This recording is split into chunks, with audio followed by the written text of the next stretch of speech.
rồi những cái mùa tờ cái lúc gọi là nên là go here.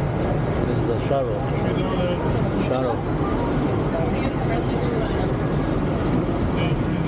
Shuttle to the port.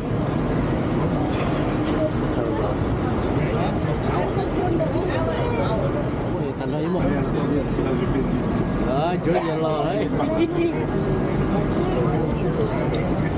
là để chú lo. Make eye contact with your passport or your birth certificate. Let me know that you do have one of those items on you now, okay? You leave it in the bag, you will be going back home on South Beach this afternoon, okay, guys? Got it. Good choice.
Hãy subscribe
tu pa take her walai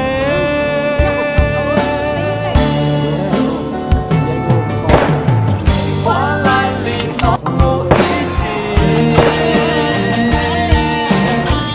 yat qua từ lo chi po walai li no kaluna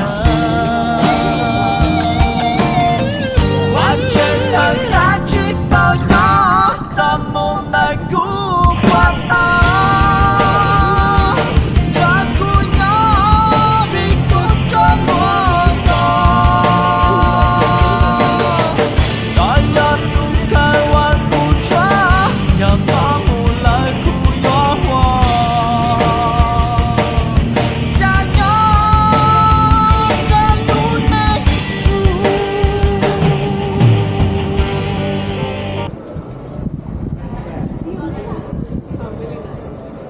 Which one? The one there.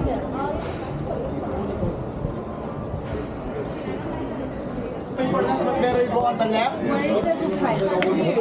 Go buffet mà, it's the same food. It's always a buffet. Ồ, bây giờ lúc buffet đó, nhớ họ lúc buffet, nhớ họ lúc I can't see, when Jimmer đó.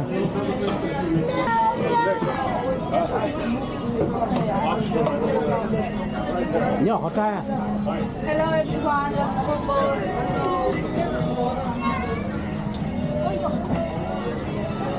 Không có cửa đảo luôn á. Nhớ chưa? Cái rượu đó mà, cái rượu đó. Được phải đó. Đó. Ồ, Có sẵn hơn giống như trụ á. đâu có sai nhau bên đó à? That's fine. My backpack can go right here. Chú gì rồi bên đó à? Tức lấy ta à? Cái sport à? Nè chứ rồi tự nhiên mình mò tay rồi nhé. Còn cả cái chưa à. Thấy chưa? Đó,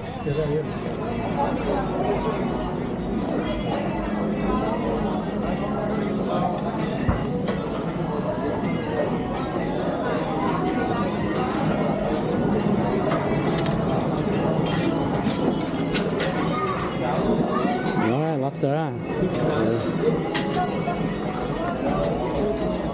To lớp phở ta, lột phở ta hết ai à? That's pretty cool. We got time. We got all day. Wow. A lot of food. Mua cho gió. Con ăn đồ tuổi à? Nó chúng nó gì đó. Ta nó làm gì đó. Đó. Em make you give me the salt. Salt. Salt. Ở đây là cái chỉ không biết chỉ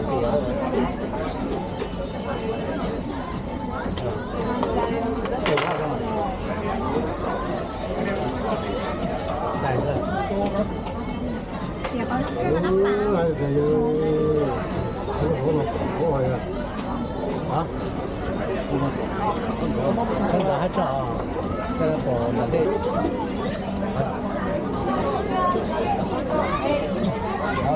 Đấy là bây giờ đó nhá. Giá như đi chờ cái ổ tại nó nó nó.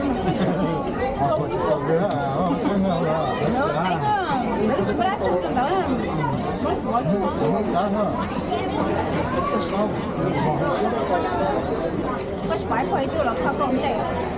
Như này là đó chưa nó có được thả. Bên đó tôi là xin hồng mà. Tôi xả tới tiếng à. Không có ông chủ. Này không chẳng có đẹp quá mà.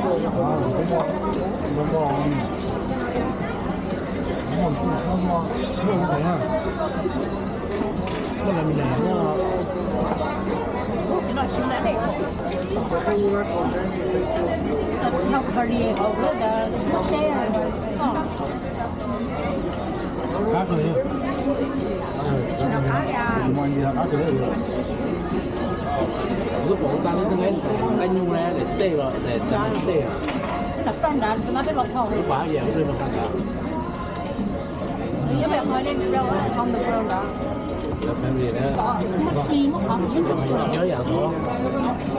China lúc phải chuyển down thôi.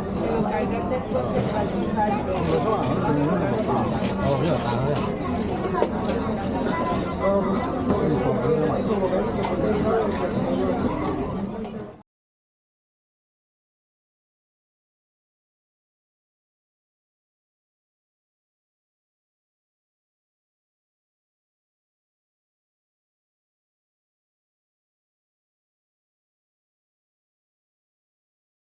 Thì lấy hông nè, hông giờ deck 14, 154. Cả kiểu hông đan được nó.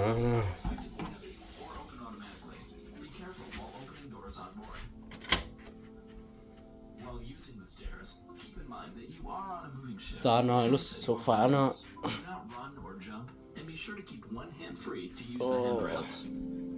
Còn ăn đó nè, nó bảo kỹ hết rồi nó.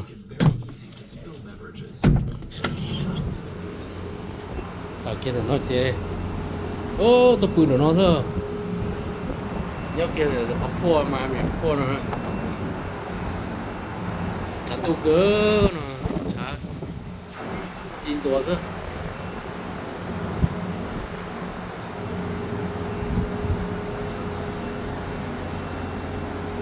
Chả cam không?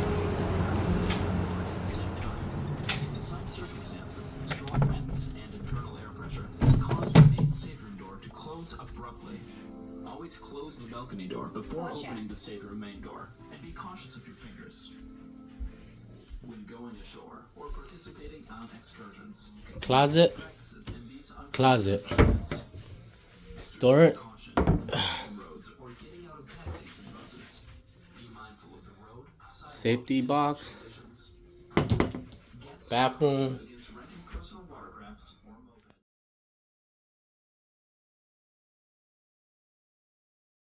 Nếu cháu lưu mua lúc 6 ấy thôi. Tôi chụp lấy trước nghe. Ồ. lấy cho đỡ quay thì ai bị thấy không à? Ồ, là mua thế xe đấy à? Ồ. You ready to see the spa? Of course. You can follow this with Josie. Smells good here. Thank you. Chở văn nó không? Yeah, tao. This is the spa room, right?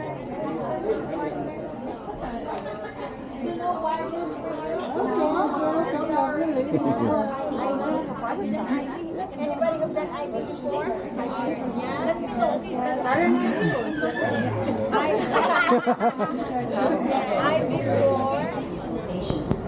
Tôi like the car, you know. As a member of the studio, you check in your assigned station. The studio next. Okay, I got it. Don't forget to check the safety page of the program Cheers, information. Muy buenas tardes, damas y caballeros. Let's support it one, eh? A bordo del Icon of the Seas. Este es un anuncio muy importante desde el puente de Mango. Está dirigido a todos los huéspedes que aún no han completado el procedimiento de seguridad obligatorio para todos nuestros huéspedes que han embarcado el día de hoy.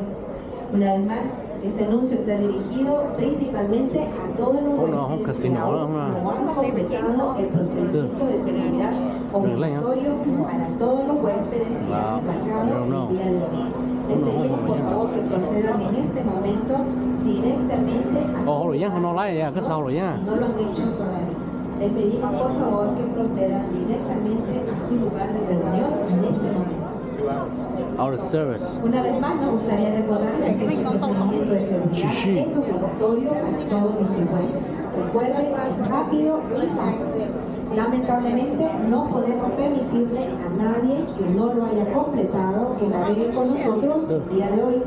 De modo que realícenlo lo antes posible. Es simple, todo lo que tienen que hacer es registrarse en su lugar de reunión asignado, que encontrará en la aplicación de Royal Caribbean.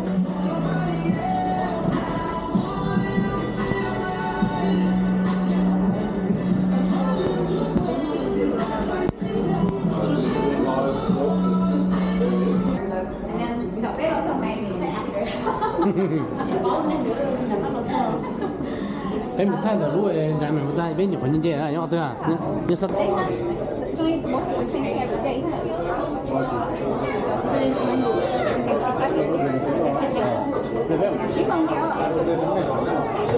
đó là không thấy không?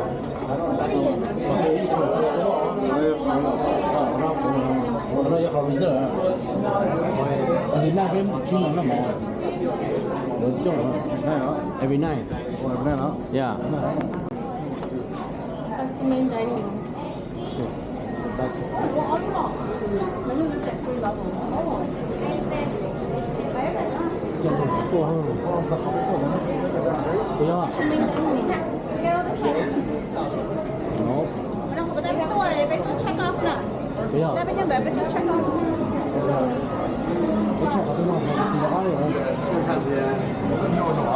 Oh, chưa nó sân.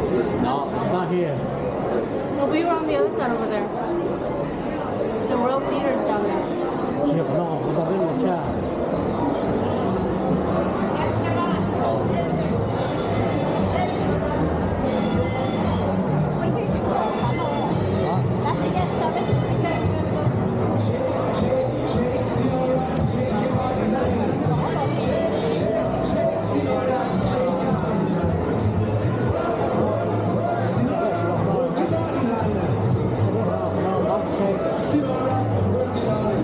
Yeah, they don't have.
Someone just saw this ah.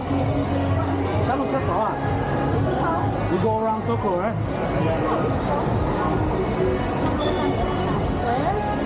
Yeah. Is it? Oh.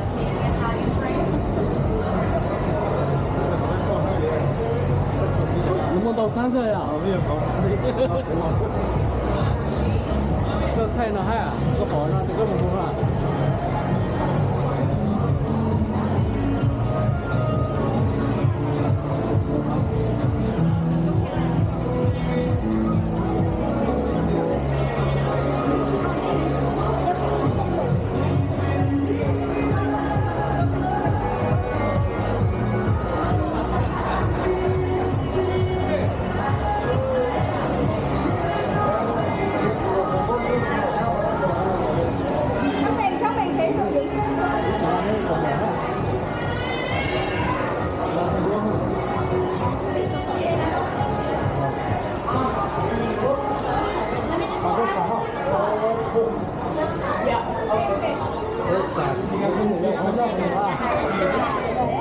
Exercise nhiều không?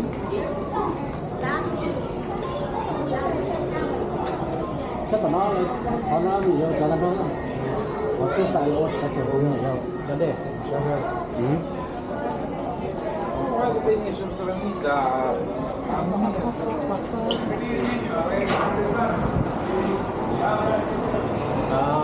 ็นกูแชร์ให้เต้นเนี่ย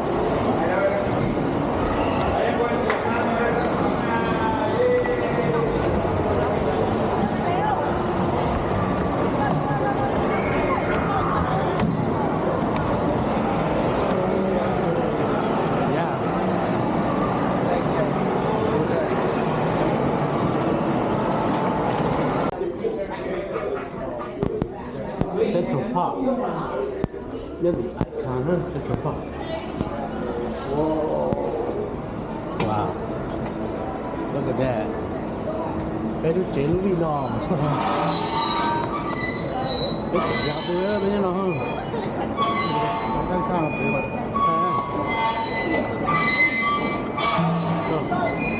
Cái chó ấy, cái hai. Chó à? Bên nó, nhất bên nó. Không thấy à? Rồi tay tha là bé rồi. Ông trong chế phạt rồi, xin được nó cả. Đừng có. Chống tay nữa mà, chống tay thở mà. Giúp bé. Để con tay thở mà. Cố dòng lát cho nó. Ủa được kìa. Sao? Kia thì đánh con bé à mua.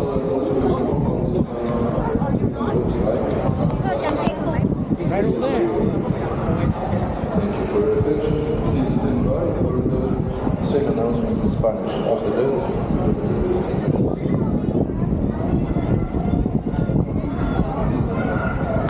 Muy buenas tardes, damas y caballeros. Este es un anuncio que está implementando el nombre de esta. En esta oportunidad me gustaría agradecer por su cooperación para completar el procedimiento de seguridad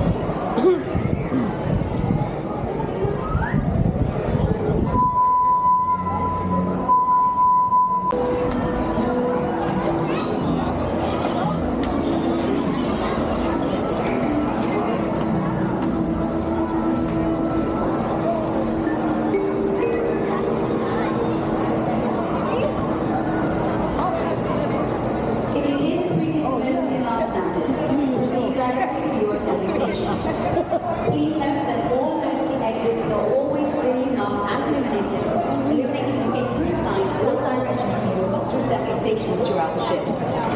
Directional signs indicating the location of a specific bus station or need assistance. One of our highly trained crew members will help guide you in the right direction using the nearest available escape route. Do not use the elevators as they may not work if there is a power failure. Guests who may require assistance using the stairs should notify their stateroom attendant in order to allow us to assist you if necessary. Once you have reached your assembly station, our well-trained crew members will check you in and will provide you with further instructions. Should it be necessary to evacuate the ship, your assembly station crew will assist you to the survival craft in an orderly fashion. This concludes our final safety briefing. Once again, we would like to thank you for your attention, and we will now do this announcement in Spanish.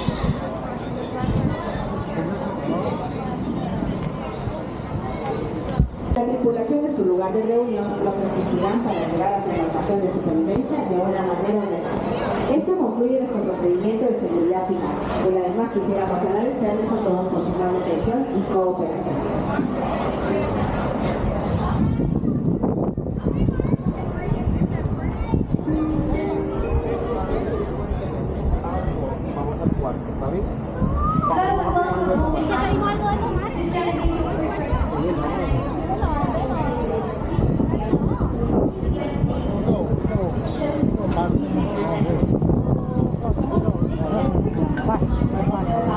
Kamu tahu ya,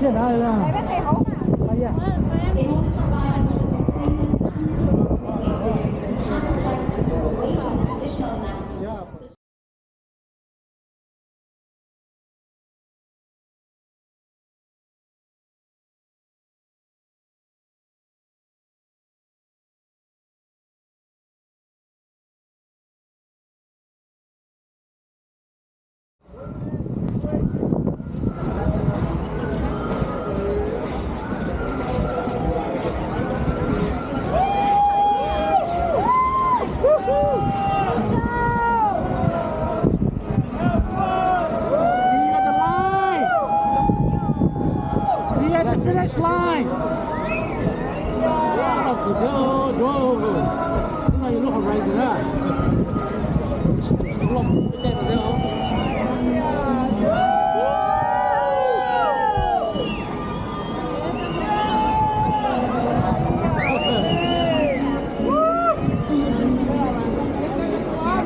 Cái tổ chơi cái hồi đó.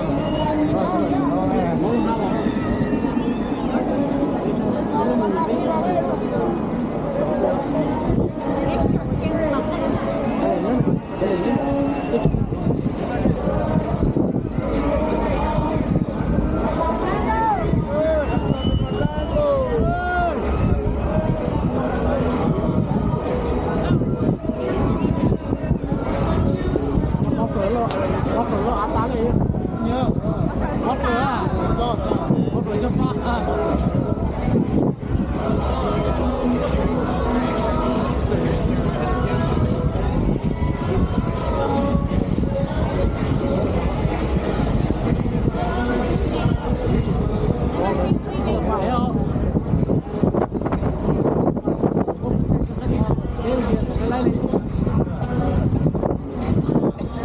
nào mông nó cho khuôn nhân đầu nó.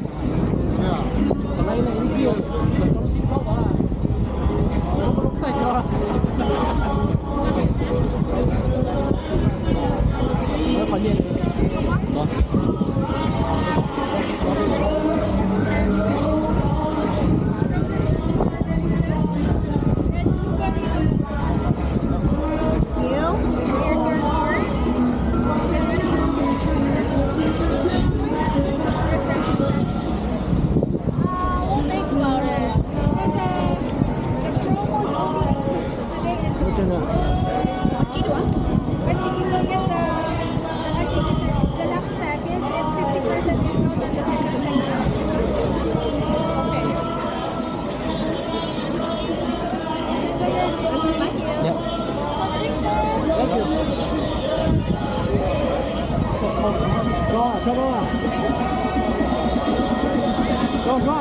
Này chào nó nè.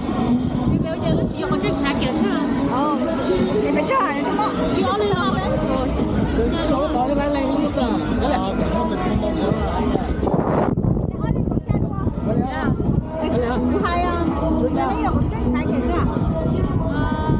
She said it's only buy one get one half off today. Today and tomorrow.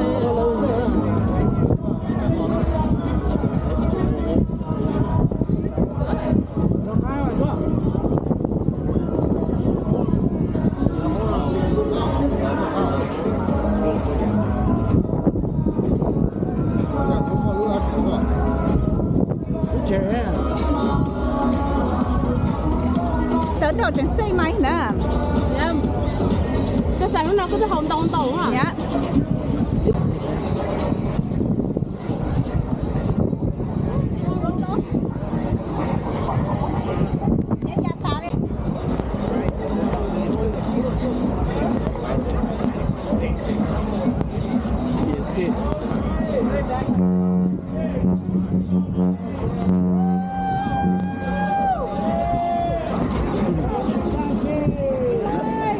Nhìn nó nhóm rồi à? Go see.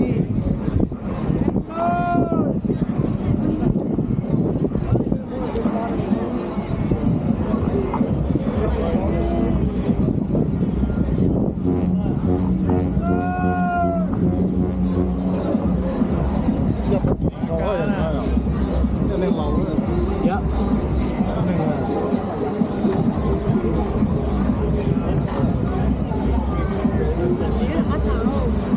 Để cho cá tỏi à?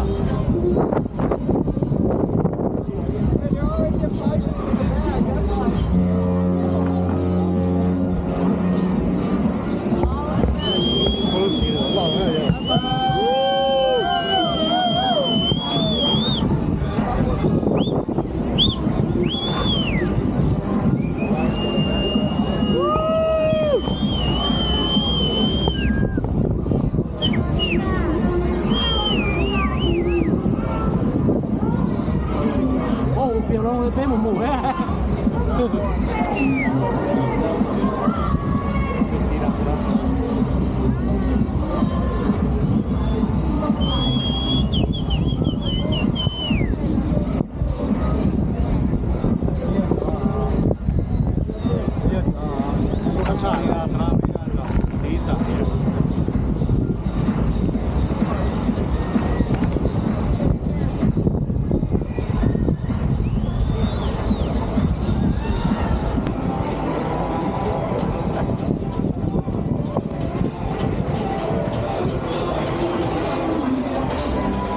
Ya te cargó, ¿ah?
Beautiful.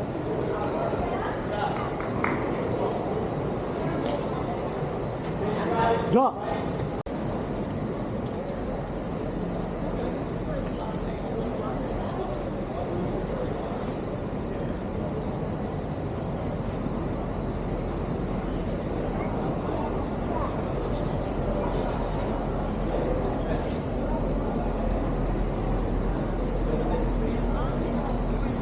那就不给到点热呢。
vậy đó.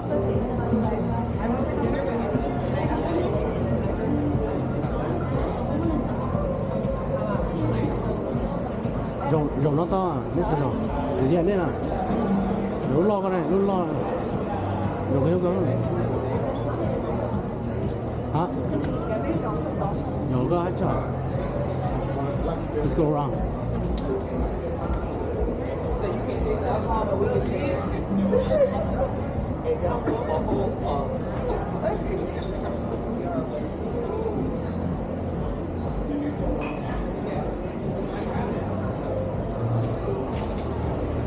This is the Aquadome.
Found my spot.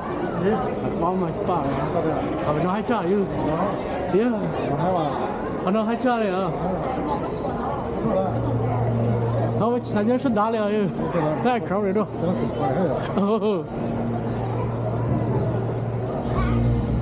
You like it? Yeah, nó rất là rộng, cũng kỹ nữa. Chỉ kia đó.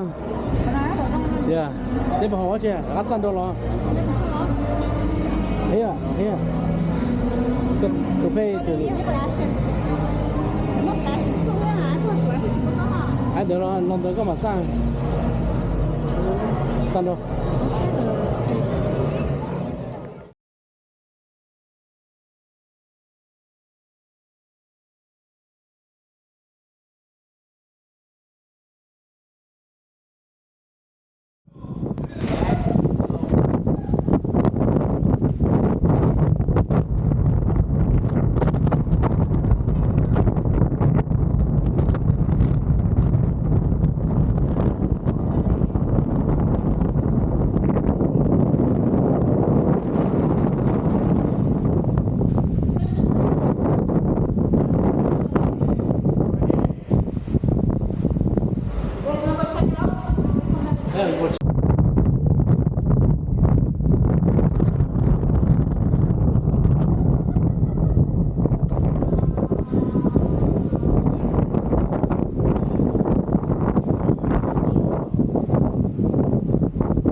Sideways.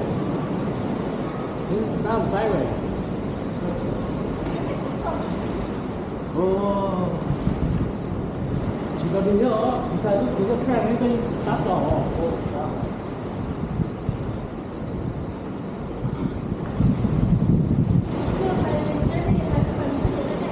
Bạn. Thế mình trên tới đường nó để cho chúng ta.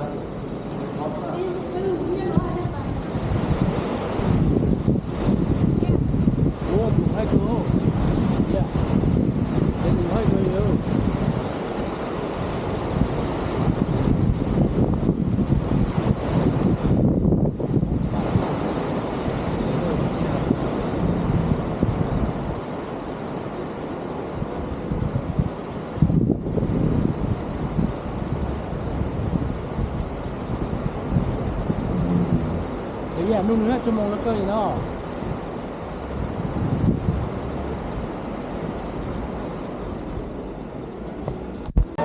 Giờ nó sao? Giờ nó xe nó sao? Lúc nó tự to rồi, tự to.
Good afternoon, ladies and gentlemen. I hope you guys had a great morning here at the Flow Rider.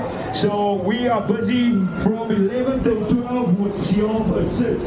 So you got 2 attempts in the way. So you follow all through, then you go back for the next session, right? So you're going to be in line again. Only 2 attempts you will go for Xiong Assist. And then after that, we're going to have 3 walk and 4.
Excuse me, guys.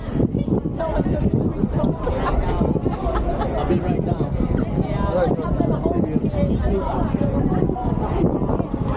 Alright, here we go.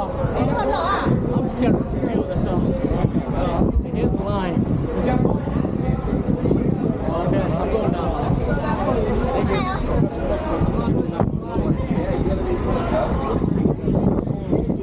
Vamos cagar tudo. Old Brown. Before the close,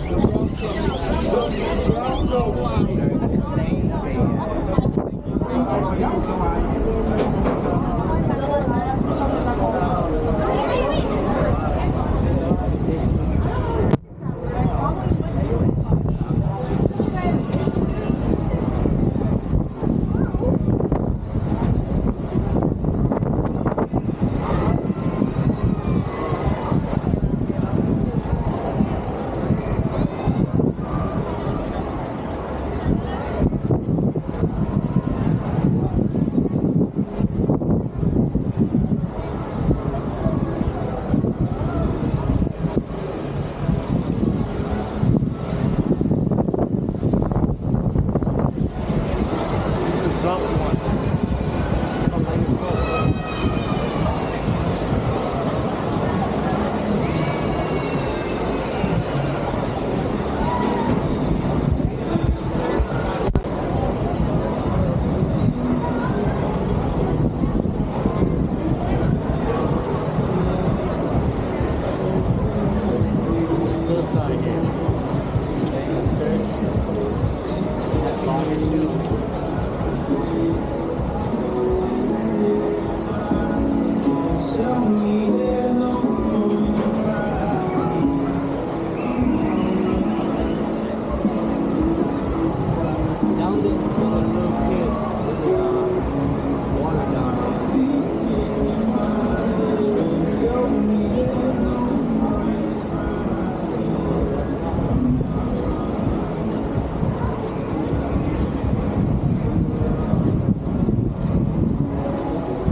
Okay, it's a road time. Oh, road time. Road time. Nhớ tới lúc ai này nữa. Trong cái số rất đời. Thế thì để phố rồi nhá.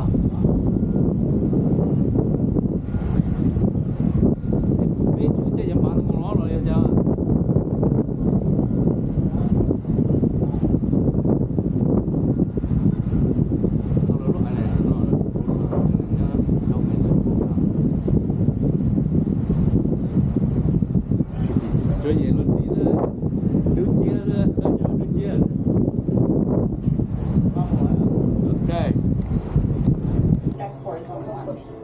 Deck 5. Rồi mình muốn chuyển chưa? Going down. Sao nó giọt tiền này nhỉ? Như nào? Anh nói là rốt thang.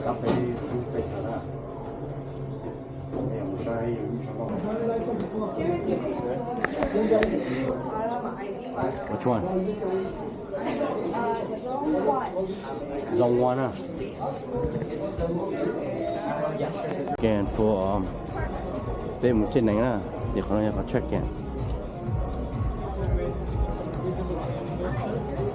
What? On your shirt. Okay. You're gonna be. How many people in your party? We have 4 of us. Can I have everybody's the C-Pass card you keep for now? When you leave the ship, you're gonna use it, okay? Okay. That line all the way down that line. Okay. You're welcome. Two party for 4. Here you go. Yeah, sticker on your clothes and keep going that way. Okay. Keep going forward. Keep moving. I'll give it to you. Line. Good morning. Yeah. Nhớ để nào. Good Morning. Gonna sit down all the way down. Yes, sir. Just continue the line for Yeah. me. Have a nice day. Yeah, thank you.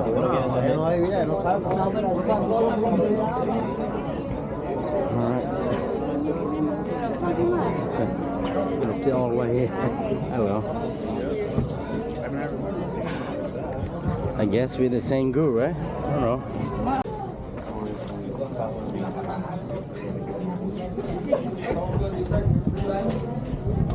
Back on board 5:30 ship time. 5:30 Shanghai. Morning, sunglasses and hats. Morning.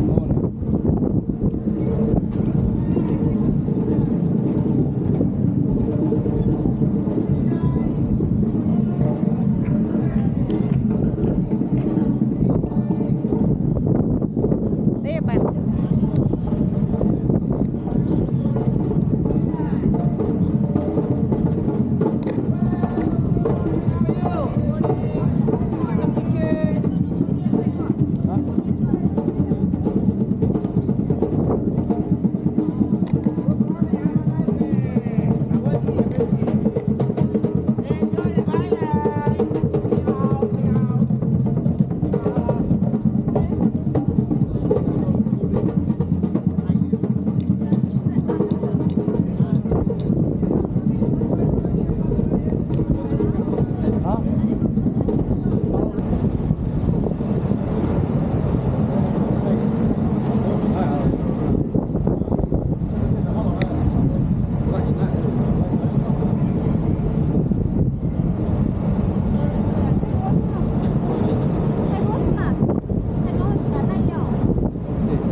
On zone 1?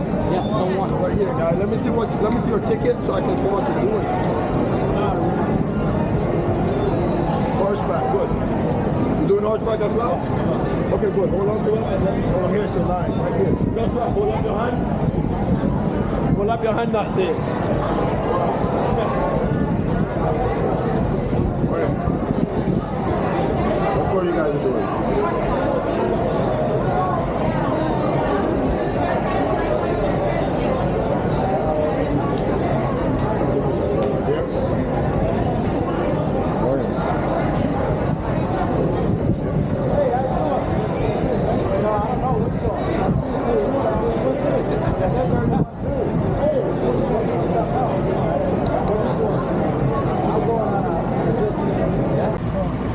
Alright.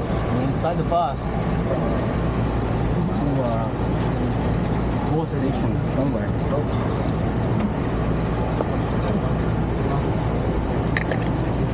Có một lại sống là có. Hello. Có thật lẽ. Có đôi ạ.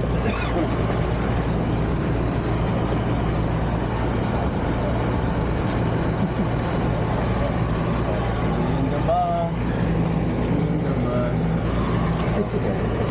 They call Pandora World Cup. Yeah, right there is good. Okay.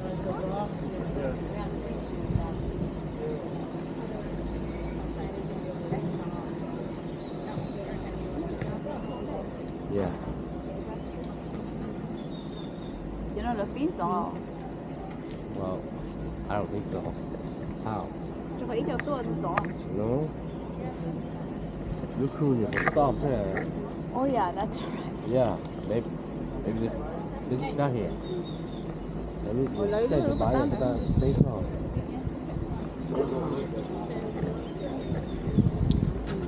nhớ nói hành đồ rồi à để chú này chú hỗ trợ đấy Cũng là củ lòng nó là củ lòng tàu. rồi chú ngà lòi à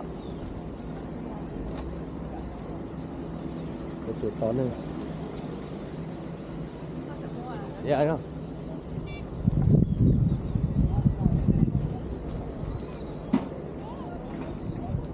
tôi cho Pandora đặc cá Mexico bây giờ không kịp cùng tụi nó nữa road time Pandora tôi anh khán tôi chỉ có một cái chế lọ đi nhân đó nhân số bài đấy nhân đó chưa biết mà có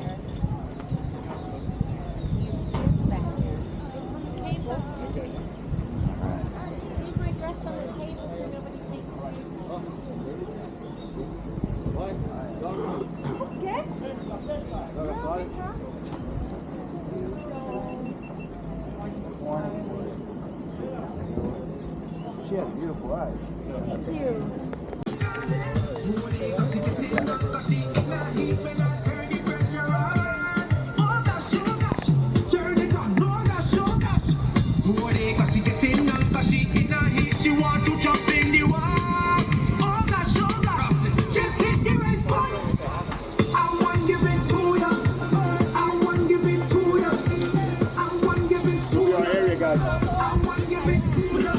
Right here. If y'all want to grab a seat in the front, it's not a problem. I like to keep my group close in case I want to give y'all any different information. For those that are doing a horseback ride, you guys can relax. You guys got like a 10 minutes break, and I'll be taking you guys to do the horseback activity.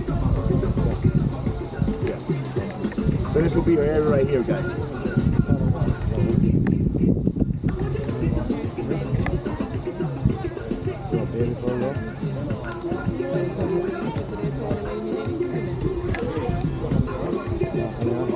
Đấy gì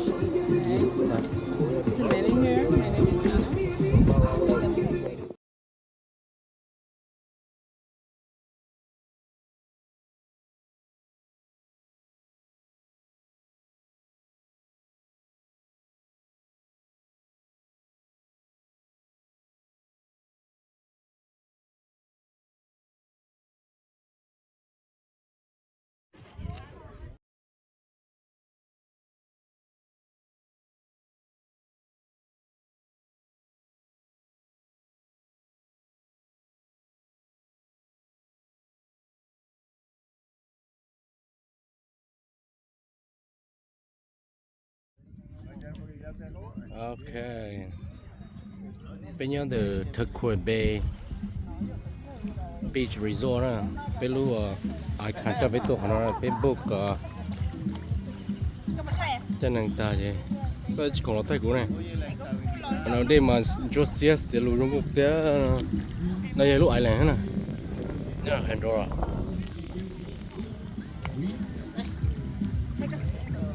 oh, cannot live here. No internet. Come enjoy life here, guys. It's beautiful. Today mà chúa xe, họ tao tao tao gì xe đó. Ý là tí đồ mấy trò thì phải đường, đồ lo lo. Này trái gì đây nè, nè tụi này, tụi sao quá.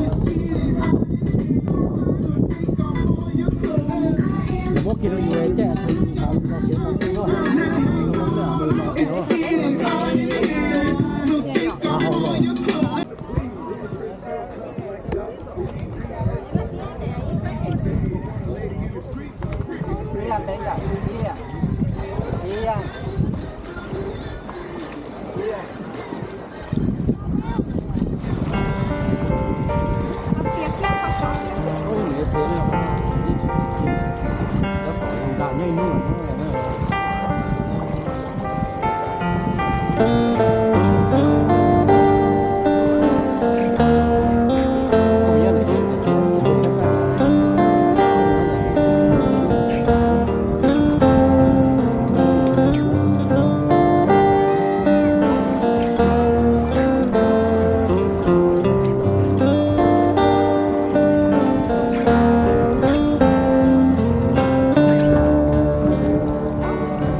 寻找需求，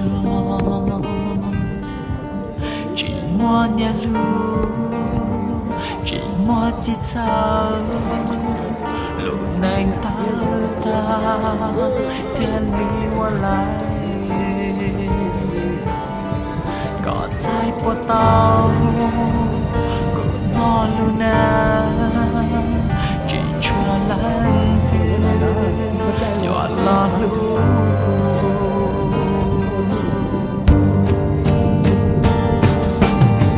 có lu này qua cho ly cụ có ngày có gì qua xin đâu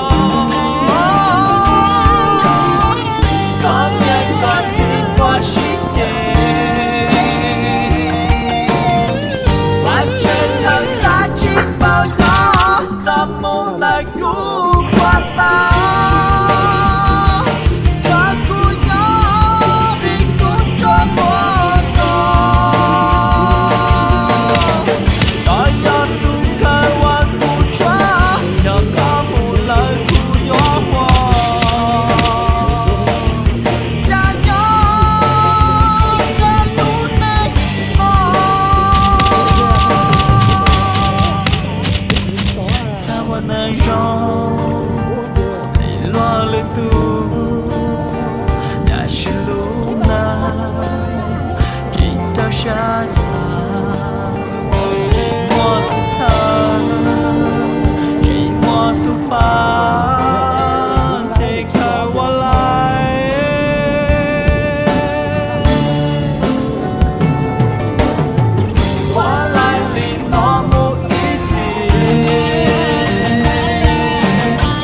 village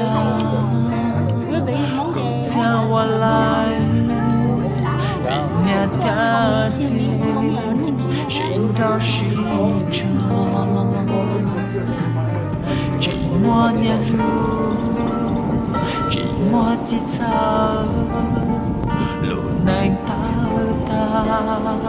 Thiên lý hoa lại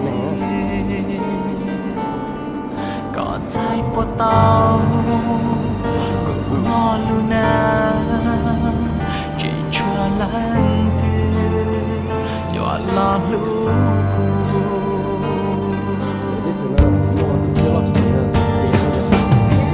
Có lưu nành qua cho lý cụ Có ngày còn gì bỏ xin đâu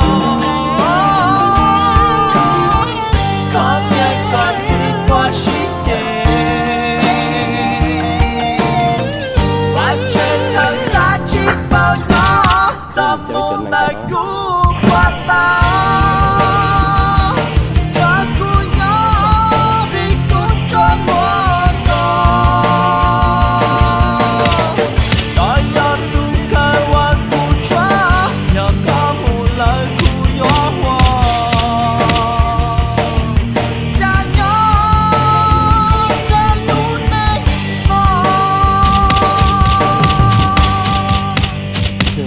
Sao mà nơi rong Để lo lời tu Đã chỉ lưu na Chỉ đau xa xa Chỉ mua tu xa Chỉ mua tu ba Take her while I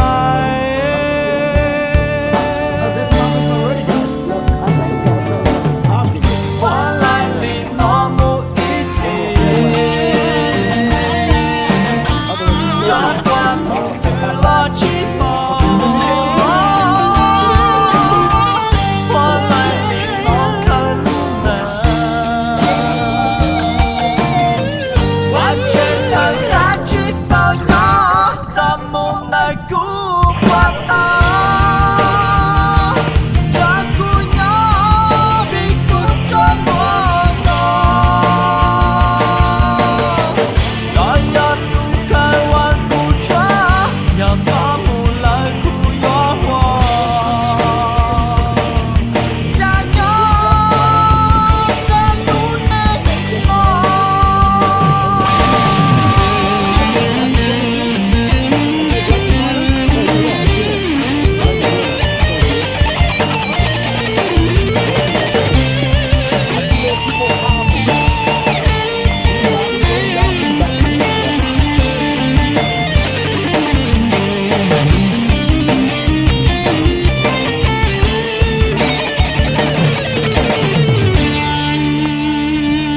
Sao mà nơi rong Để lo lời tu Đã chỉ lưu na Chỉ đau xa xa Chỉ mua tu xa Chỉ mua tu ba Take her while I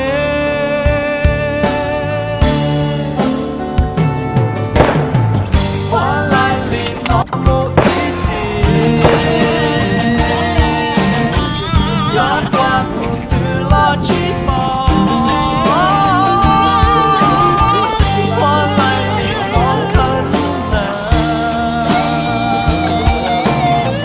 Và trên thân ta chỉ bao nhỏ Giờ muốn đời cũ qua ta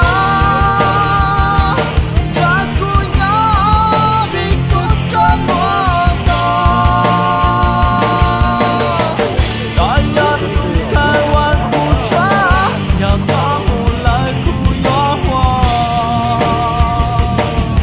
Cha nhỏ cha nụ nê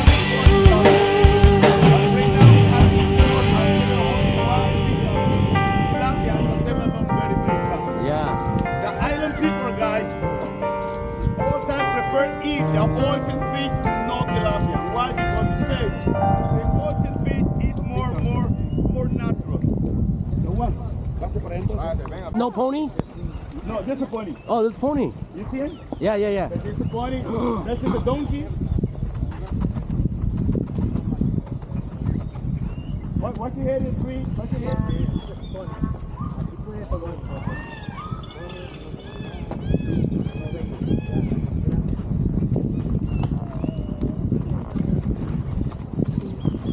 Lean back, man. We're going down, lean back.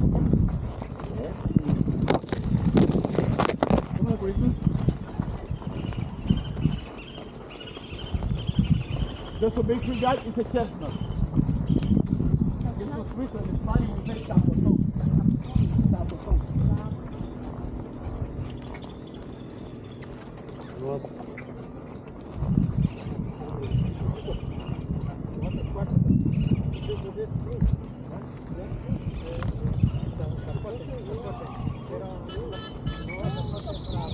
Oh my God, so nice. Thank you. It's the first time I ride the beach. Very nice. Hey, sneaker.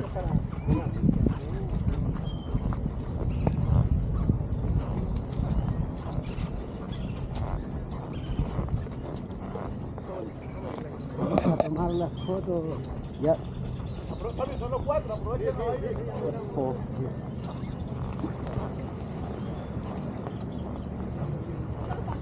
Yes, I will. You won't be able to go all together, right? Go to the picture. Okay.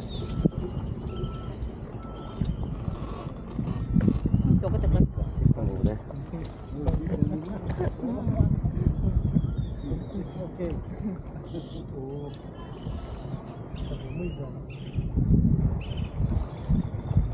Yep, sideways.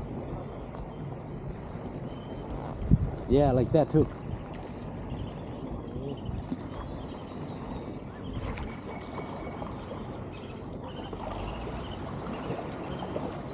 Yep. Kiểu sao là bỏ cả đó.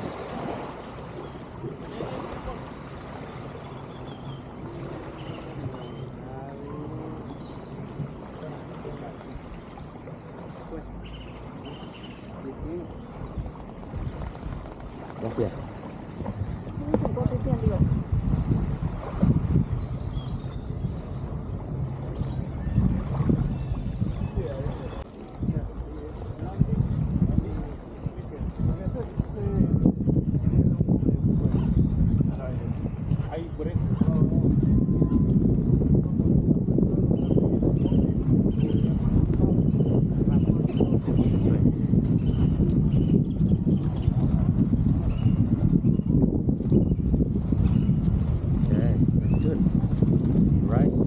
Yeah, sticker.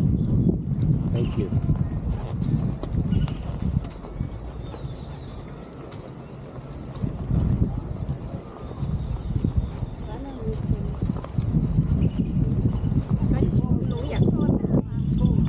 Yes, out the way. Yeah, yeah, let's go. Let's go, sneaker. Yep.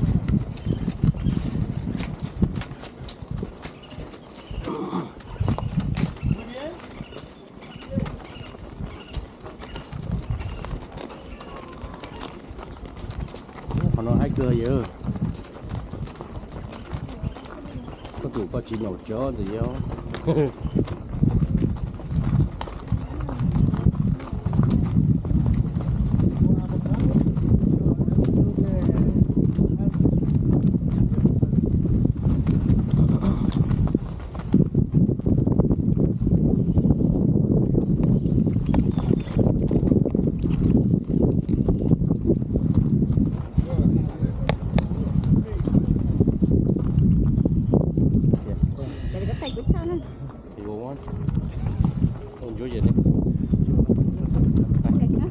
Where's your stick?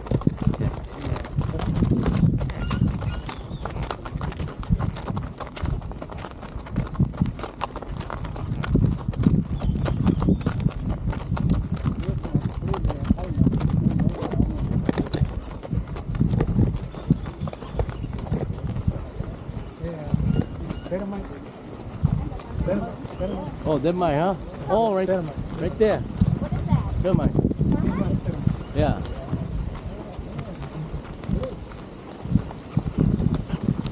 It's a history, okay? I'm sorry for that. Okay, all the fish ready, come here, now. Come on, Go. Nick. Come on. Nick. You forward, man. Lean forward, eh?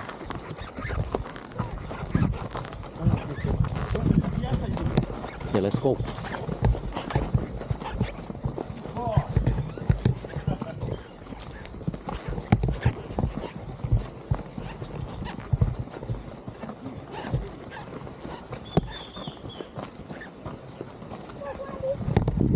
Come on, Sneaker.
Come on, Rubio. Come on, Sneaker.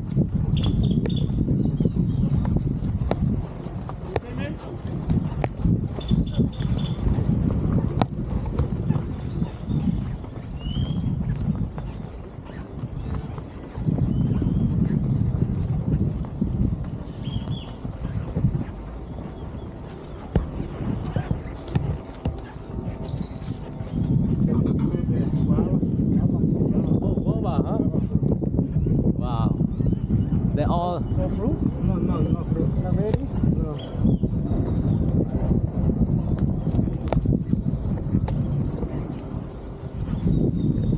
Okay. Lean back, baby. Okay.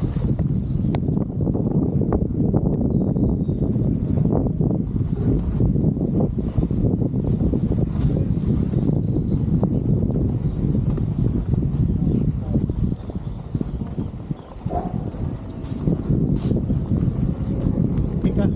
Look, Pika. Oh, Pika. Oh, pika, huh? How many Pika? How many? Don't know, huh? No. 20? Huh? How many? 20. Nè, nó ngồi tu đó hả?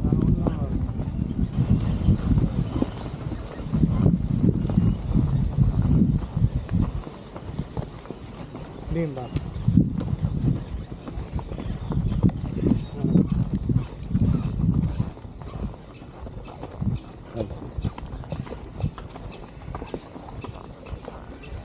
Almost there, almost there.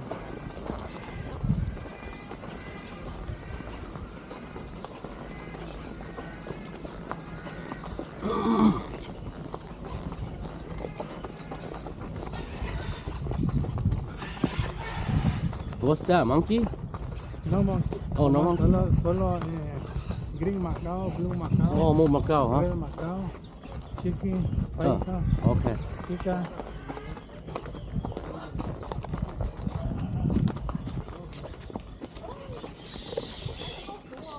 Yeah, beautiful chicken. Blue Pika. Wow. Big one, termite. Oh, termite. Oh, yeah.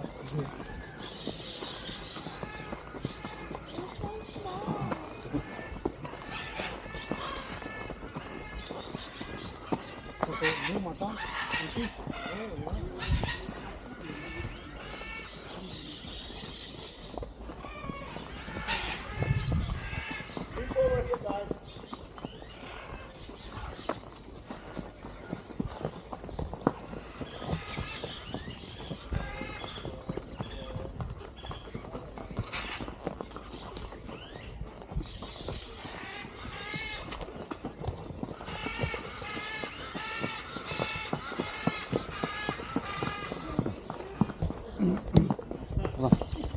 Mr. Marvin, Mr. Marvin, he said, Mr. Marvin, oh, do you have a lot of sugar cane here? I say it's a mature cane. I say this is the bamboo. Okay, this is bamboo. This is yellow bamboo. Okay, guys, that's tree. Why one tree? This is tree. So Sorry. in Spanish, so we say guarumo. But in English, it was a trumpet tree. It's very important for us. Why? Because the tree want to eat the leaves of that tree. So other animal like the leaves of that tree is a sloth. The sloth eat the leaves of that tree. That tree name God is a saber tree. Anh có thua hả? Anh bảo thua lại anh cứ trò. So we have the plantain in banana. Hey, trời giờ của tôi. Let's go, sneaker.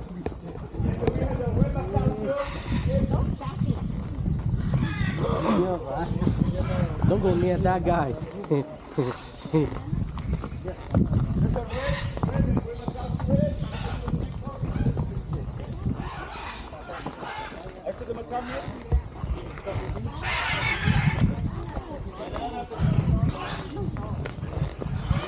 Ủa này nông hết chỗ cay rồi chứ nào.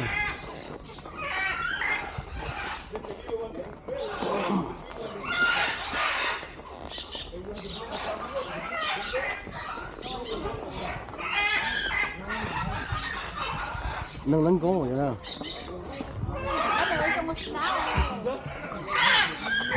Phải mà. Ô là. Gracias.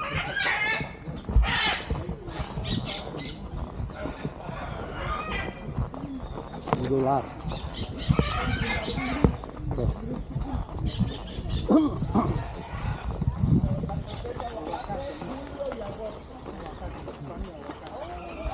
Phải à?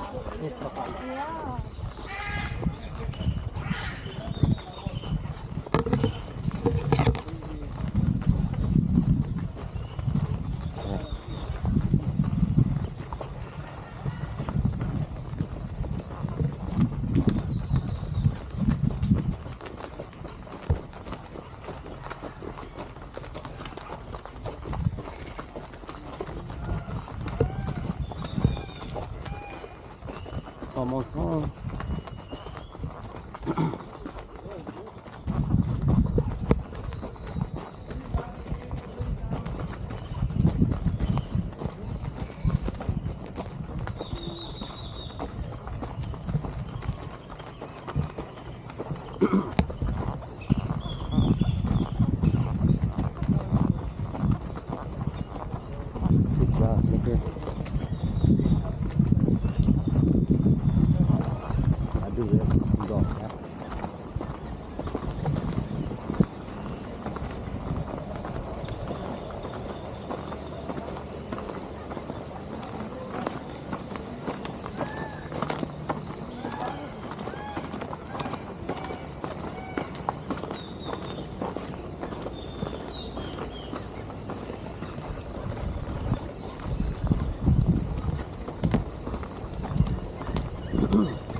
That's a pony, and that's yeah, the pony too.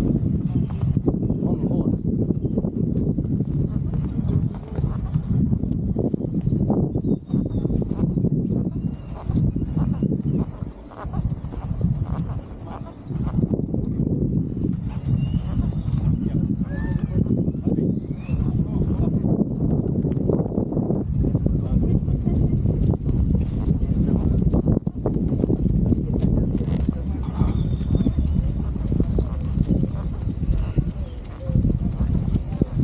Nãy cho nên cậu từ đó.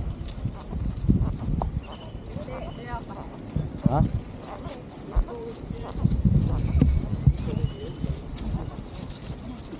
Come on, this is the last round, baby. Nico, almost there. Almost there.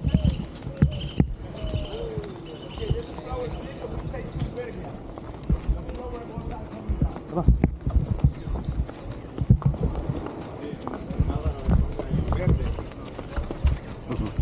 That's it. Hey, how you doing with that pony? Oh, that's pretty good, pony. I love it. That's my sneaker. Yeah, Snicker. Just Yeah. through the board. Yep.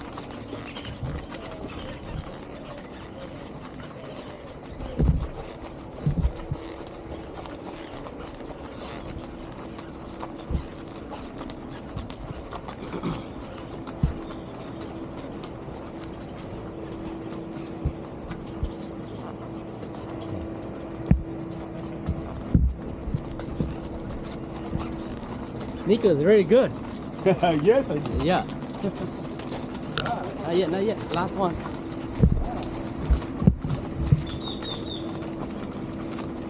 Don't go too closer, man. You can get kicked.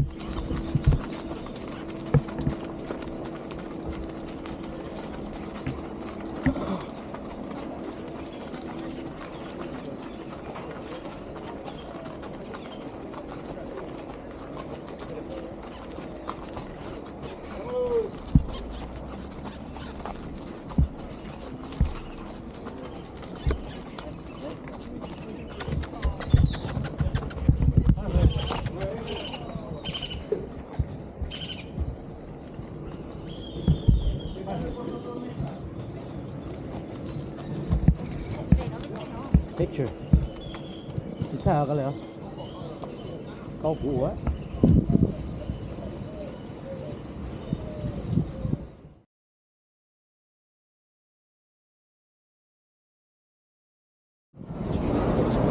Cảm ơn con không ạ?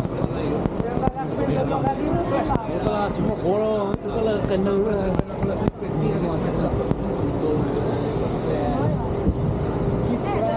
Kalau itu lah dia bela le lo.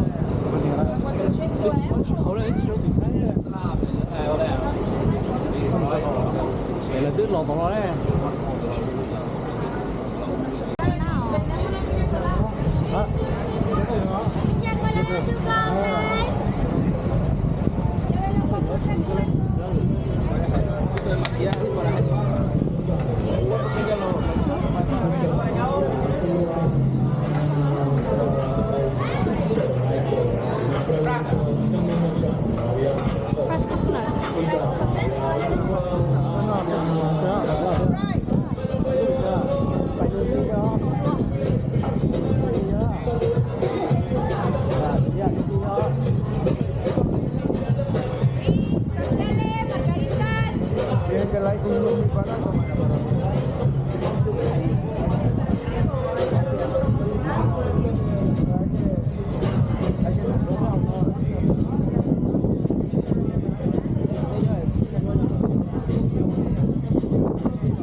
Bên cruise ship đó, nó bên lòn dây nữa lo Rotan, Pandora đó, lúc Island nhưng mà đến mấy đu chưa mấy thành phố mấy đu, bây giờ tỏi ra cá lồng không có đó rồi, dạ đúng à, cái nó lo tiền rồi, oh yeah sure. Can't see. Better, better more shield than the road time. Pandora, huh? via muro Casmel đó. Những tầm này. Bye cái này. Rồi, let's go. Đến tụi bỏ chạy ra, tớiนู่นrồi.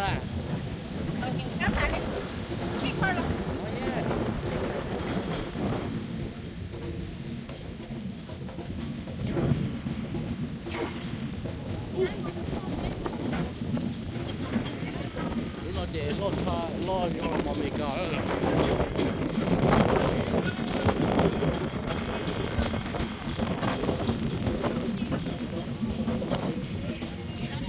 Nang tala ya tak perlu tu.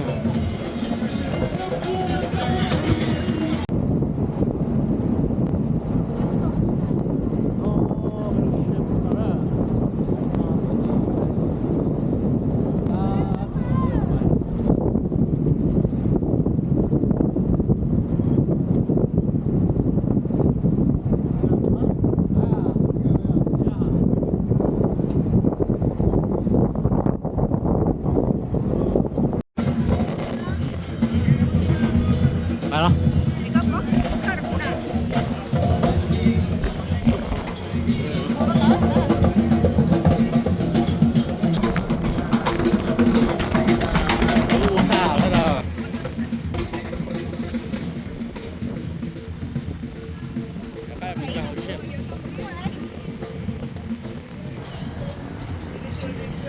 Đâu cao vậy? Đâu là cao vậy? Rồi, nó là dòng cảm đấy. Nó cho nó cao kia cho nó.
vì lý cha cụ cha qua lại vì nhà ta chi xin đau sĩ cho chỉ mua nhà lu chỉ mua chỉ sao lộ nàng ta thiên lý qua lại có trái po tao cũng no luna chỉ chua lăng tư nhỏ lo lu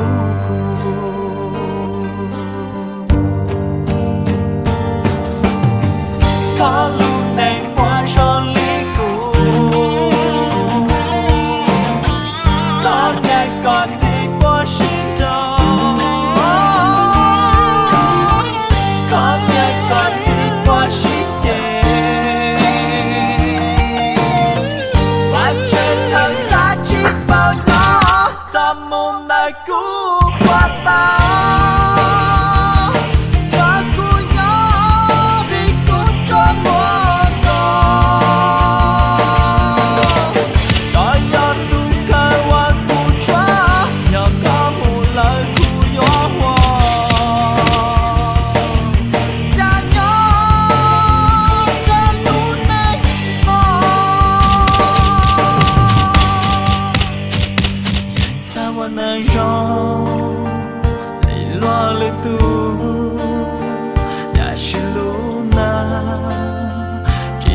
xa xa chỉ mua tu xa chỉ mua tu ba thế khai qua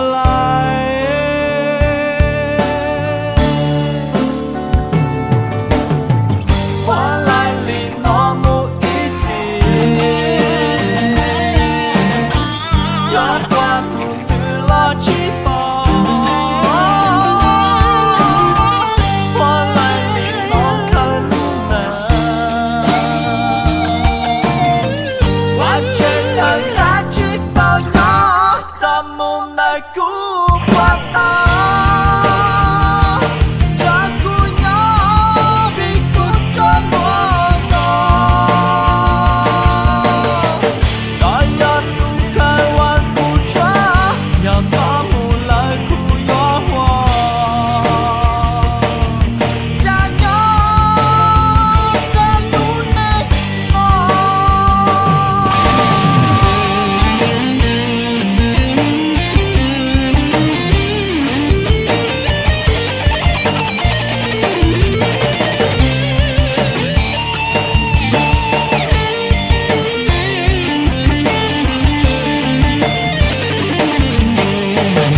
xa xa chỉ mua tu xa chỉ mua tu ba